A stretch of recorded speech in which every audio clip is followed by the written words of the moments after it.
Hello, everybody. Welcome in. It is Front Office Friday! Let's go. It is Friday. The NBA Front Office Show is here live. We're talking NBA basketball. It is the last weekend before the postseason starts up. Awesome stuff. We can't wait to get into playoff basketball. And of course, we're so excited to spend Friday here with you, talking hoops and taking your questions and comments. Keith, we missed a couple of shows this week. I was out in Las Vegas doing some recording at the studio at Blue Wire, and you know the way time can kind of get away from you in Las Vegas. Yeah. I was exhausted, but here's the worst part. I had a 5 a.m. flight yesterday. 5 a.m. flight out of Las Vegas to get back in time for my daughter's soccer game. Game got canceled. Oh, brutal. Oh man, that's rough. Yeah, I do those early flights out of Vegas too. When it's time to come home, just because I want to get home. Like by the time I'm done with Vegas, like I am done with Vegas. Like I am ready to get home and everything. So yeah, I hear you, man. That's brutal. Oof, that's rough. Yeah. That was not easy, but glad to be back in my normal studio setting. I love recording there from Vegas, obviously, but back in my normal studio setting, and we're back at it with Front Office Show. And this is, of course, Friday. So everybody joining us live, welcome in. We've got plenty of things to talk about today on the NBA schedule. But Keith, just looking at the standings right now, obviously a lot of teams are starting to get locked in. The Bucks getting locked in, the Suns getting locked in. What is there any particular situation in either conference right now that you're really keeping an eye on heading into these last few days? Yeah, obviously those last couple spots in the playoffs and play-in for the Western Conference, right? That's really the only thing I'm fully keeping an eye on. I think, I mean, the East, the top five is locked up. The Nets only have to win one of their final two games to lock up. Despite Tatum's barking, I don't know if you can hear him. He's making an appearance from afar here on the show. But yeah, we are. The East, it's the Nets got to win one to get in six, and then play in positioning is still up for grabs a little bit there. But yeah, I think it's that middle of the Western Conference playoff picture, and then the play-in tournament still in the West, where we're still down to it with only a couple games left for every team. And here's a question coming in. It says, serious question. Do you guys think the Nets will win today? Orlando switched their players from out to questionable, and I'm scared. So moving up here to look at the Nets situation, they do need to win this game. But I would think even if Orlando has everybody playing, the Nets should be the favored team here. But that said, Orlando isn't a team you can overlook at all. They have a puncher's chance against you on any given night. But I don't know. I mean, I guess if Orlando really was resting everybody, they're kind of conceding the win to the Nets. Whereas if Orlando does play their guys, the Nets are going to have to fight for it a bit. But the Nets should be the favorite regardless.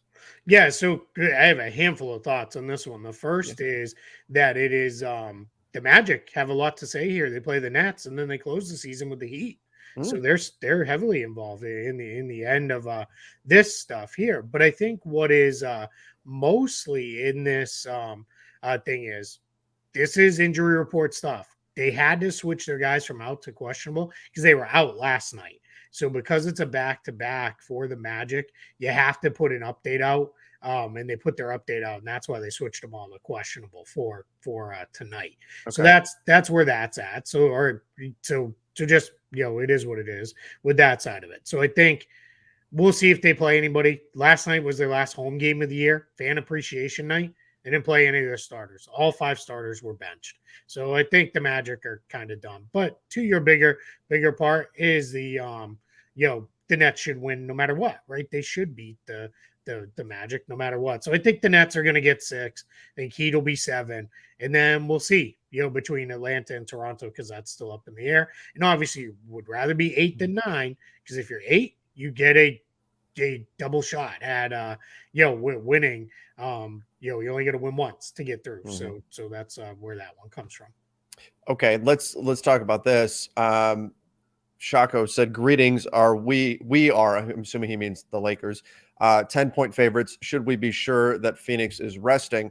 So I don't think the Suns were coy about it. They weren't saying for sure, but somebody typically knows. And when you see the line that heavy, like if everybody was playing, the Suns are probably the favorites in this match. Although second night of a back-to-back, maybe the line is close, but I mean, the Suns haven't lost yet with Kevin Durant. So the fact that the Lakers are a 10-point favorite suggests that most bettors are assuming that the Suns are going to be resting everybody for tonight's game, and they're locked into the 4 seed. So I think that would make a lot of sense if I'm Phoenix.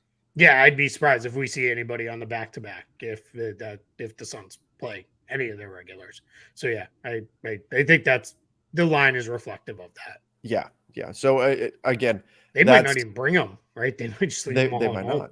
Yeah. And that's not definitive. That's not the same as the Suns injury report saying they're out, unless I've been recording this morning, unless I missed something else that was out there. But typically, if the Vegas betting line is willing to put money on this, right, because that's what's on the line here, that suggests that there's a pretty strong sense that Phoenix is going to rest players. Yep. Jason said, are there any young players you're looking forward to watching over the last 3 days of the regular season? I think that's an interesting point, because sometimes young guys get opportunities at the end of seasons that they don't otherwise.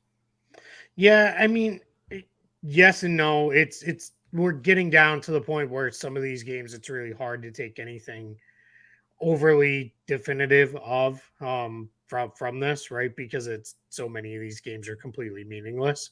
That said, I enjoy the Thunder. I mean, they've been playing their young guys all around, but it's fun watching that their kids play. It's been fun watching the Nuggets lean into a couple of the younger guys. Their 2 first-round picks, Christian Brown and Peyton Watson, both got the start last night as they sat everybody against Phoenix. So that's been kind of fun. Portland is borderline unwatchable right now, but a guy like Trendon Watford getting a chance to play a lot more and see the ball a lot more has been fun. They've got this kid Jonathan Williams, who they signed and they actually gave a second year to, can play a little bit, so he's kind of fun watching.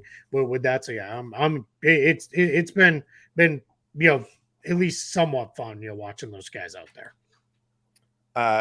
Hey, Trevor, if the Suns rest their starters tonight, should the Lakers consider resting one of LeBron or AD? I don't think so. I think it's too important that they win. They need to win out to guarantee the 7th seed, which at least home court in the play-in I think is important. So I don't think you do.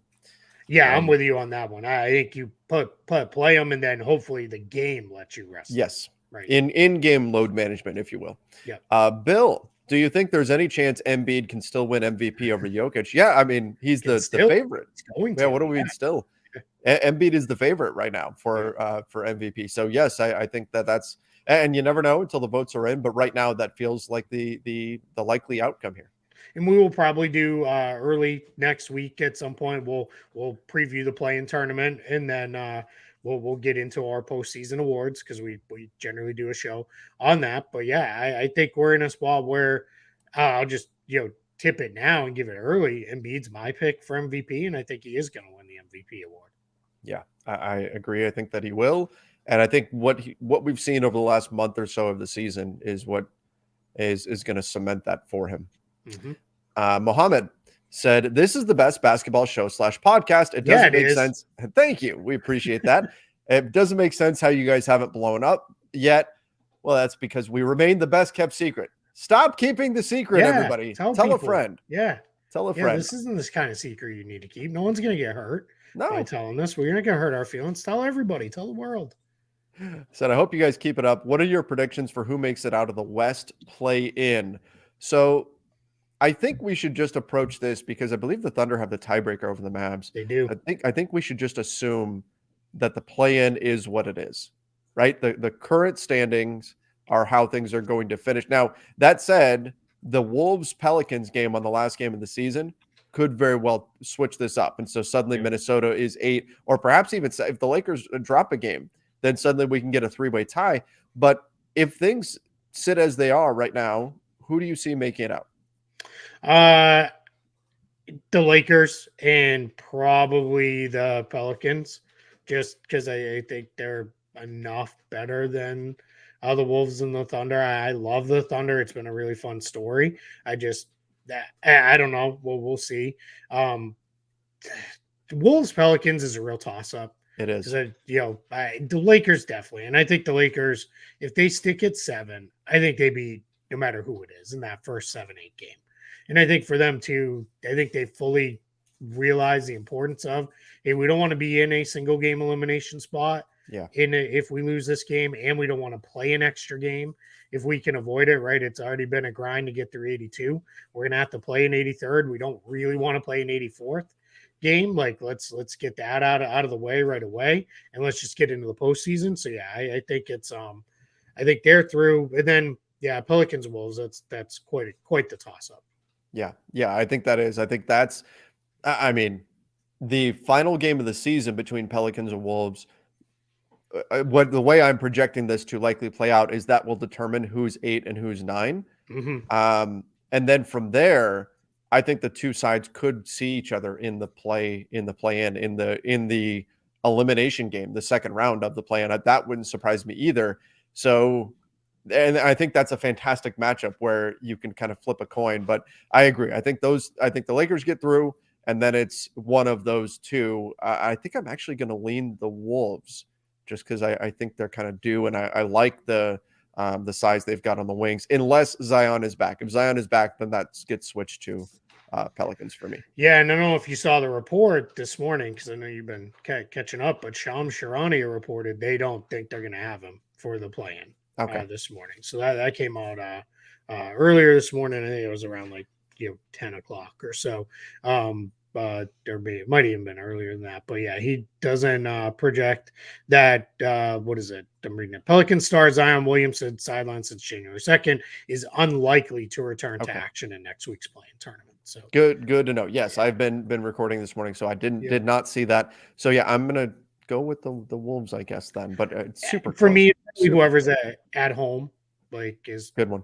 And I think the Wolves have a better home court advantage. So if they're at home, then I think it's definitely the Wolves.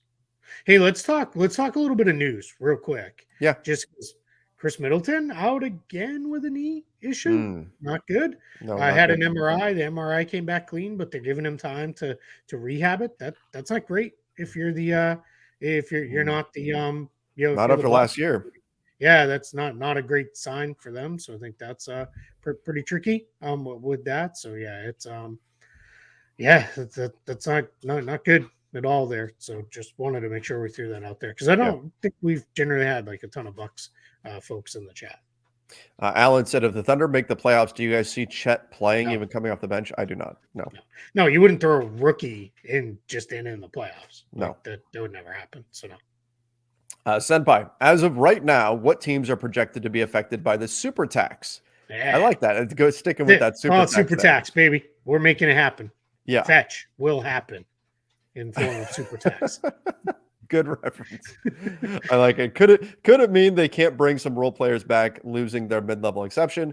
Yeah. Yes, that's what it means. But right now it's really just the Clippers and Warriors. No, my friend. We got more than that. Is in there. Celtics are in that mix potentially next year.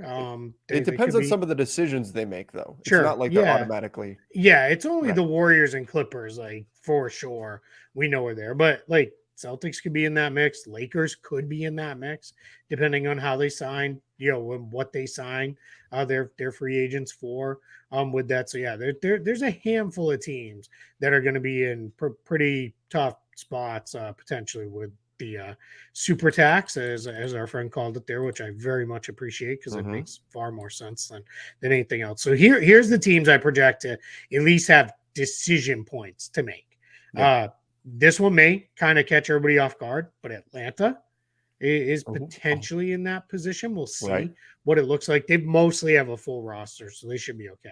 But Boston could potentially be in that spot. Denver has a bunch of guys. Golden State, obviously, we talked about them. The Clippers, we talked about them.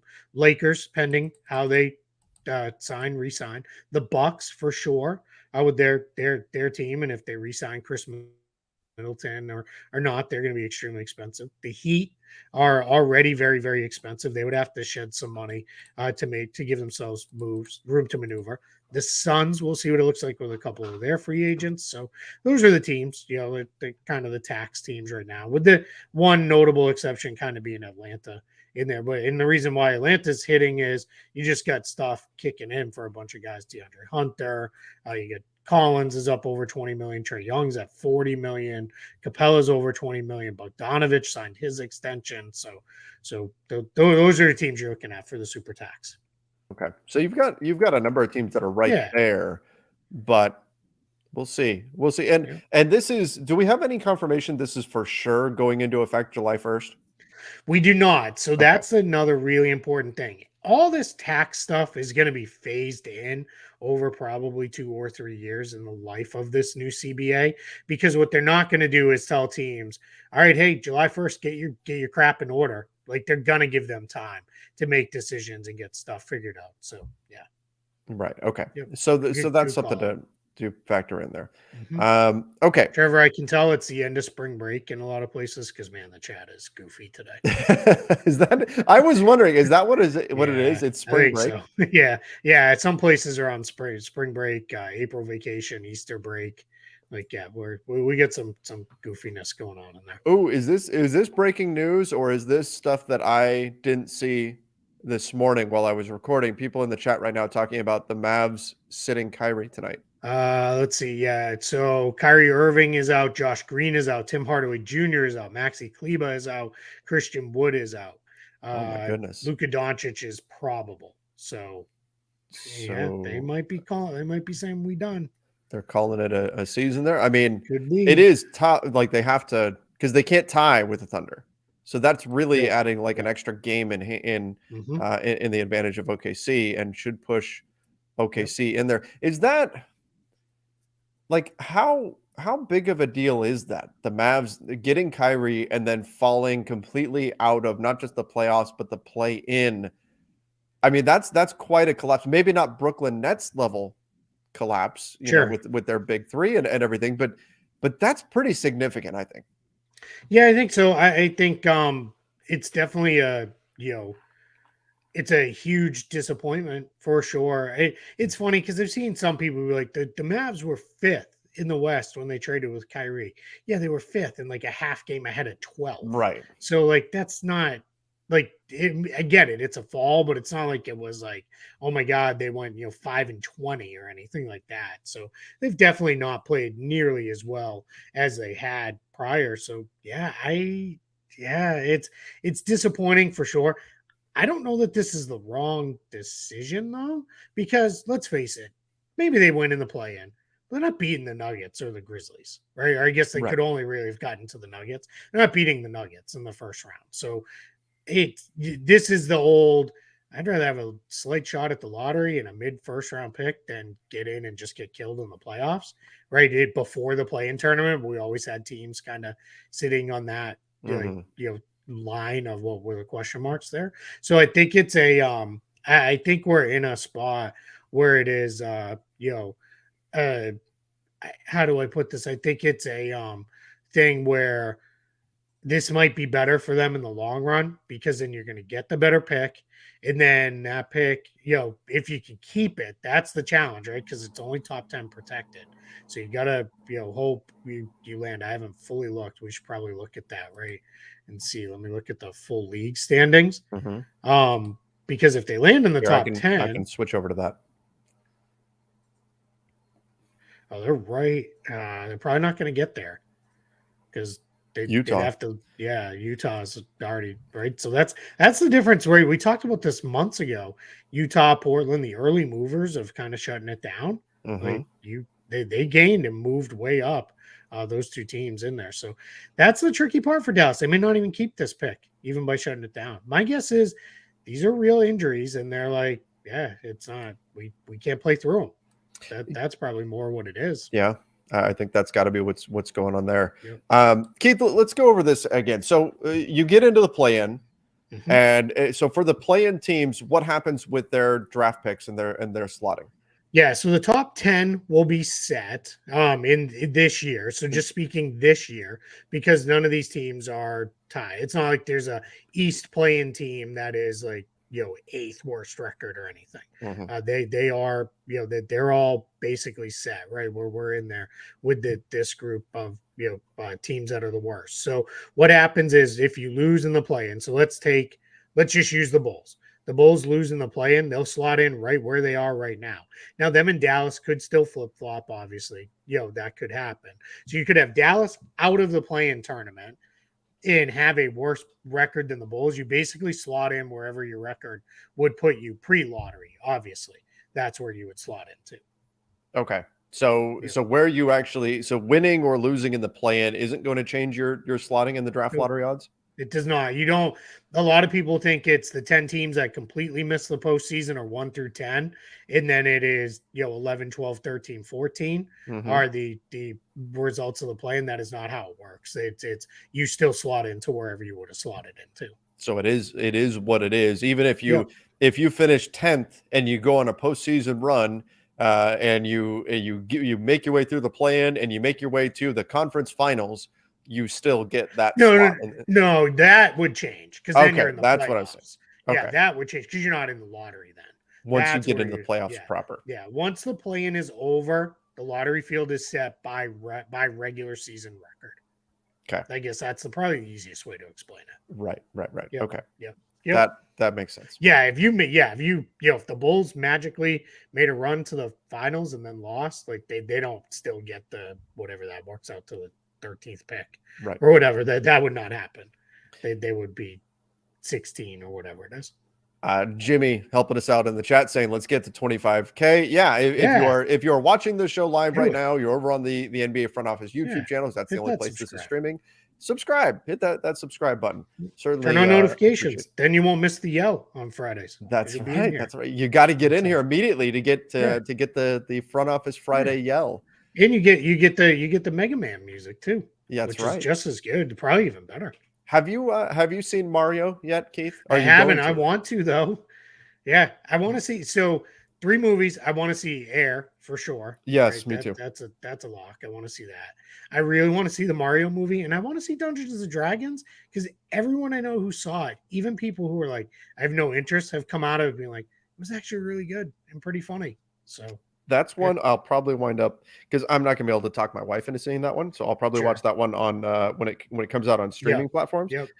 But we are planning to see Mario either today or tomorrow. That's nice. The plan here is to go see that. So awesome. Yeah, that's the plan. Let's see. Kyrie and Christian Wood ruled out. Yeah, we just talked about that one. The Mavs waving the white flag. Let's see. We'll go with. I saw it. Somebody said something about the Lakers are going to punt tonight to lose on purpose to lock in. Doesn't help them. That's not. No, they're not going to try to be in no world are the Lakers going to try to be the 7th seed. No, over being the 6th seed. That's not a thing. And that's also not the situation they're in. If they lose, all you do is you increase the likelihood that it's a 3-way tie, and then they would drop to 8. Yeah, potentially. You're not. They're trying to win. They're going to be trying to win their games. Their last 2 games. Absolutely. Keith, here's a cap related question: can the Nuggets keep Bruce Brown? It's going to be tough. They as we know it today. The most they'll be able to offer him is the taxpayer mid-level because, again, we don't think we're going to be in a spot where we see that go away this coming off season, even with the changes coming. But, yeah, it's going to be tough because he's probably outplayed that. But we'll see. I mean, he's kind of at the point in his career where he may look at me like, I'm really happy here. I like the role I have. I'm here. But he's also one of the kind of guys who the cap space teams probably don't prioritize day one out of free agency, but it might be, man, we're still sitting on 20 million in cap space. There's not a bunch of guys. All right, hey, Bruce Brown, we'll give you 15 on a shorter term contract and roll forward with that. The JJ Redick. Yeah, exactly. Yep. That's what we're talking about there. Mm-hmm. Yep. Let's see here. The Kings sitting guys tonight. Yeah, it wouldn't surprise me if the Kings sat players tonight. Now, especially because the Memphis game matters so much in that matchup. Mm-hmm. Memphis is playing. Now, the Bucks are going to be sitting a lot of guys tonight too. Yep. So the Kings, by the time they tip off, will have at least some kind of idea of what's happening in Memphis versus Milwaukee. And if Memphis is winning, then the Kings really don't have much incentive to play their guys in this one. So, and it wouldn't surprise me either way if they just sat them and said, they may not care that much about the 3 seed versus the 2 seed. That could just be reality at least over rest. Rest may be more important to them than the 3 seed, and then moving up to the 2 seed. And we'll say they didn't play last night, but what we're down to with teams is if things are basically locked in for these teams. So this has been a popular question about the Celtics. Are they going to play everybody like this week or tonight against Toronto, or are they just going to sit everybody for the last 2 games because they have nothing to play for? Well, the question that you look at is it's twofold, right? It becomes, do we really want to just sit guys just to sit guys and then have them really not play for almost 2 weeks, a week and a half to 2 weeks, depending on how long they've been out? It's the old rust versus rest, right? Thing. And this comes up far more in like the NFL when it's the, what is it now, week 18 game, right? Of like, should we play or should we not play? And what do we look like? And I think in the case of a lot of these teams, I think you generally see them, they kind of play game 81 like a final preseason game where it's like, all right, guys are going to be out there, but they're not going to play a lot. And then they play game 82s like, hey, G League guys and end of bench dudes who are never going to play, like, have fun out there. Here we go. So you'll see that, I think, from the teams that don't have anything to play for. Yeah. Yeah, I agree. And the Kings are super close to being in that spot. Do the Kings have a possibility of being upset due to their lack of playoff experience? Sure. I mean, the West is super compact. And that's definitely a possibility. I mean, if the Kings are playing the Warriors, if the Kings are playing the Clippers, I mean, depending on Paul George's status, the Kings might not even be the favorite in that series. I don't think they're going to be. I think everyone is going to, whether it's the Clippers, Warriors, Lakers, if it's one of those 3 teams that are the 6th seed, I think everybody's going to pick them to upset the Kings. I think it'll be the most popular upset pick on the board. And you know what? I think the Kings are like, let's go. Good. Yeah. Well, we'll see. I agree. Yep. All right. Gustavo. So this is my theory. I put this out there on Twitter last night because I agree with this. The Clippers will lose a game on purpose to get the Warriors playing Phoenix. So the Clippers finish the season against the Phoenix Suns. My prediction is this: the Warriors have to win out to guarantee that they don't fall into the play-in. If they lose one game and the Lakers don't lose, the Lakers move up. So the Warriors have to win out. However, the Clippers, because they have the tiebreaker over the Lakers, they can lose a game and still stay in the playoffs. I think they would prefer to see Sacramento over Phoenix. So my prediction is the Warriors do win out and the Clippers tank like crazy in their final game of the season against the Suns. And maybe, who knows who's playing for the Suns? So maybe it works, maybe it doesn't. But I think the Clippers do everything they can to lose that last game and drop to 6 and push the Warriors to 5 into a matchup with Phoenix, with the one potential wrench being thrown into this being the Pelicans. If the Clippers get into a 3-way tie with the Lakers, the Pelicans, then it could get kind of messy. But that was my prediction for what's going to happen and how this is all going to finish. I think Golden State finishes 5 and the Clippers finish 6 via a tank on a day where the Warriors still can't tank, because if they lose and the Lakers don't, then the Warriors can't risk falling into the play-in. Yeah, I think that's a really good call, because I think what we're going to see with that, we'll know a lot more after tonight, right? Tonight is going to tell us a whole lot about how teams will approach the last 2 days of the season, because then you'll get a real sense of, all right, what do we need to do, or in your point, not do, right? And I think you're right. I think the Clippers would rather be 6 and play the Kings in the first round than play the Suns. Yeah, I think it's definitely true. Because Phoenix kind of looks like they're turning into a little bit of a monster here at the end of the regular season. So yeah, I think you definitely would rather be in that end of things. So yeah, and we've seen the Clippers do seeding shenanigans before. They do. Where they've done some stuff there. So I just had to laugh on this one. Lakers need to win tonight. Start Mo Bamba. Keith, people were livid that Mo Bamba did not play against the Clippers when Wenyen Gabriel was getting blown up. They were so upset that Mo Bamba did not play in that game. Coming off, hasn't played for a month. And people were not happy that Mo did not get minutes once they saw that Wenyen was struggling. Sure. Yep. Okay. Yeah. He's not good, guys. He's not a good basketball player. No. But it's just, hey, somebody bigger might have a better chance. Right. But yeah, I mean, yeah, if they're 7'12", like bigger. like Sure. maybe, but yeah, he's not good. He's not good. He's tall. He's not big. He's just tall. He gets pushed around He all the does. time. Like it's not, yeah. Go smaller. Play Vanderbilt more at the five, or undo and get Damian Jones back, who apparently now makes 3-pointers. So Yeah. hey, you know what I saw? So I saw him, hitting 3-pointers on the Lakers, and I was like, Yeah. this has to be killing Trevor. And I almost texted you and said, hey, on the bright side, we're vindicated for saying that was a nice contract. That's and a right. good signing.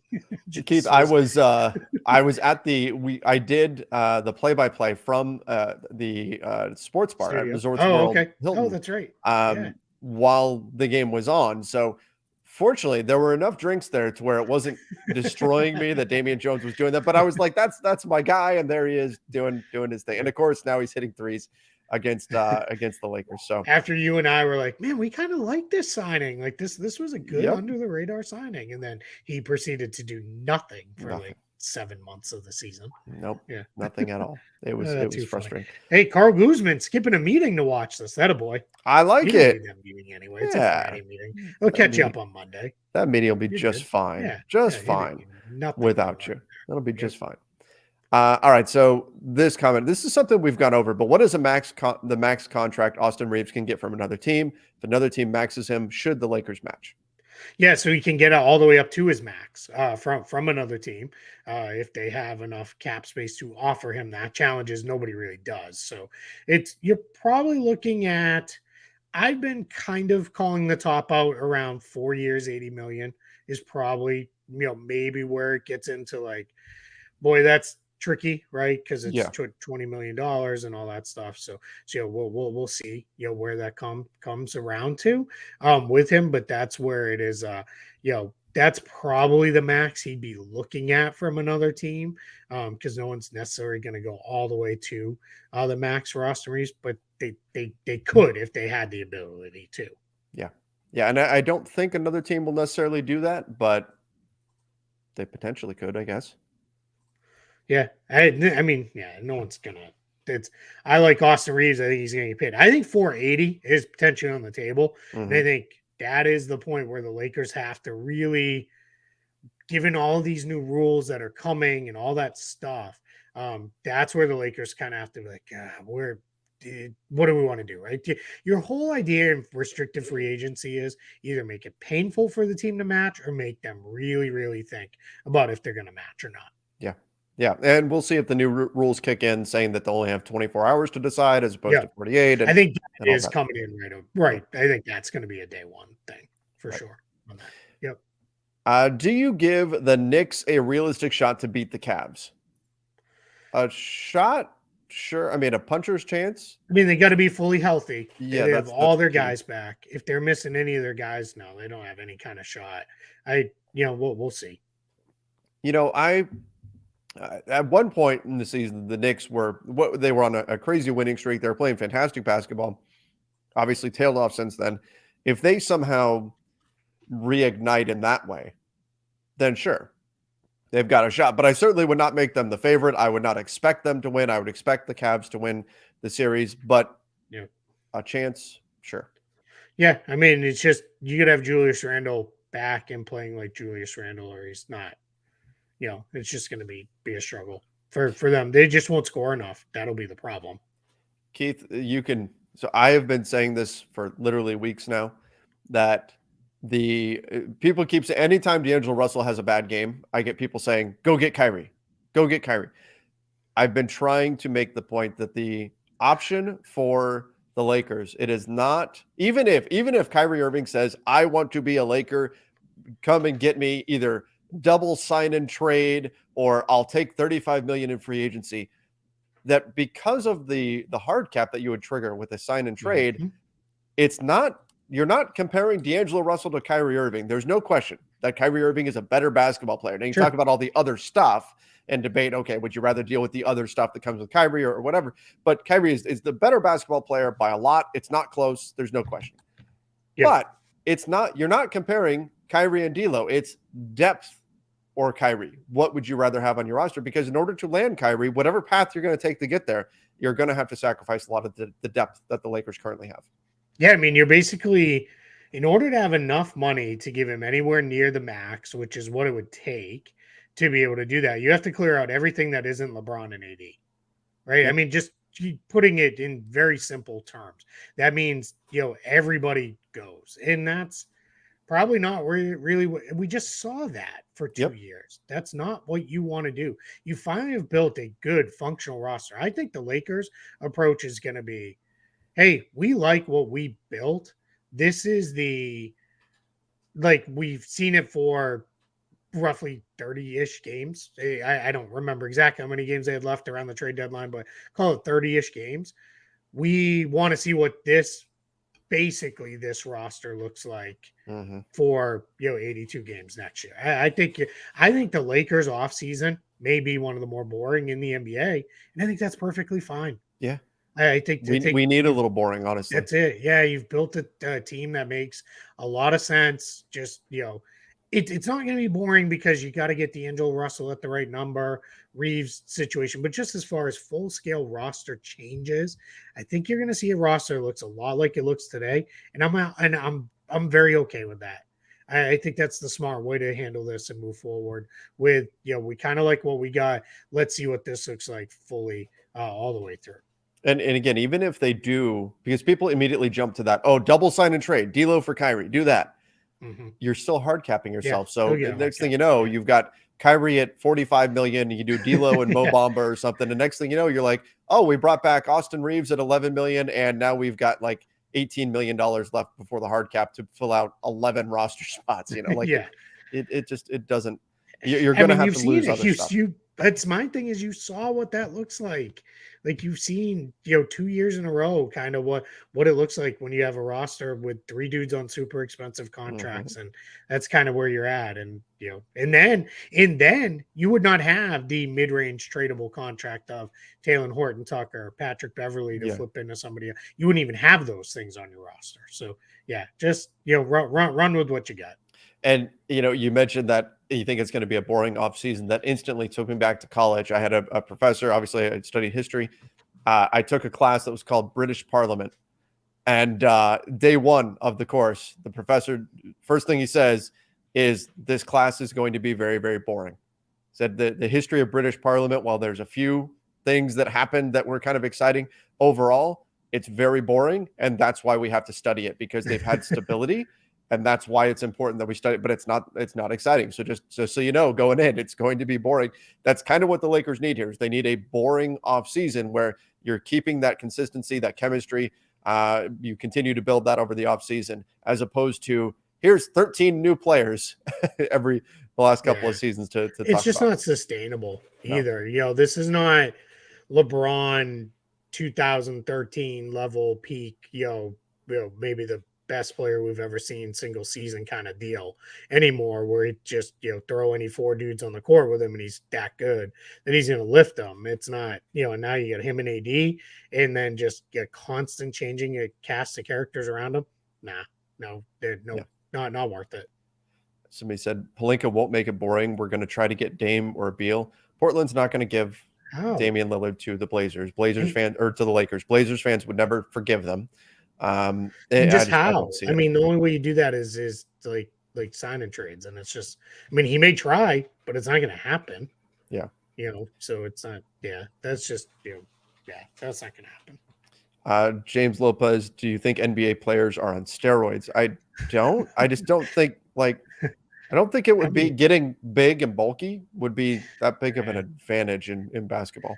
I think if you tested if you took the entire league without them even knowing and tested them right now, all 500-ish guys, you'd probably have 1 or 2 pop up that are on some form of performance enhancing drugs. That's just the math of it. But steroids specifically, probably not. But thanks for the $1.99, I guess. Yeah, we'll take it. We'll take it. We'll take it. It's a coffee. Let's finish with this. Who do you think should be the coach of the year?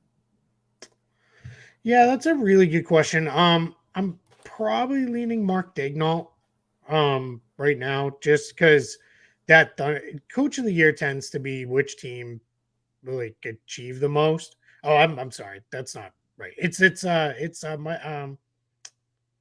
Mike Brown. It's Mike Brown. Yeah. Sorry, I don't know even why I You know, went but to Dagnall is But a good Dignall's mention. probably He's been good. yeah. I think it's in the reason why I was trying to go to it's whose team overachieved the most. That's generally what a lot of times coach of the year turns into. But not only did Mike Brown's team overachieve the most, but like major like stuff he did to get them there, Yeah. right? If you look at it, I don't know how many people realize this when people have been kind of like, yeah, the Kings, they're a fun regular season team. They are the best team on the road in the Western Conference, and it is not even close. They're the only team with a winning record on the road in the West, and they're 25-15 on the road. Like that's like crazy, right? Like they win basically wherever they go. They win at a pretty good clip, and they play really good basketball. So it should be Mike Brown, but Mark Daigneault, he would probably be the runaway guy if this was any other year. Then you didn't have the Kings existing with this. So yeah, we'll see. Yep. I like the guy who asked for the Star Wars logo. You're not a big Star Wars guy, right? Me? No, like I've seen the 6, original. And I haven't seen all of the like 7, 8, 9. So I've seen enough of them, but no, So I they haven't. unloaded today at Star Wars Celebration, which is in London. So it all Really? kind of dropped at 8 o'clock East Coast time here. Like new movies, new TV shows, another thing with Ray. So yeah, you got a lot more Star Wars coming. It's always on my like to-do list is to go watch more of that, to watch like Mandalorian and all that kind of stuff. And it's just I just haven't gotten. I'm always so busy, I don't get to that stuff. You. So I do need to That's get me there. in the Fast and the Furious movies.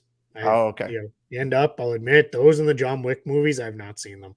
Like I've started Fast and the Furious like 4 different times and never came all the way through.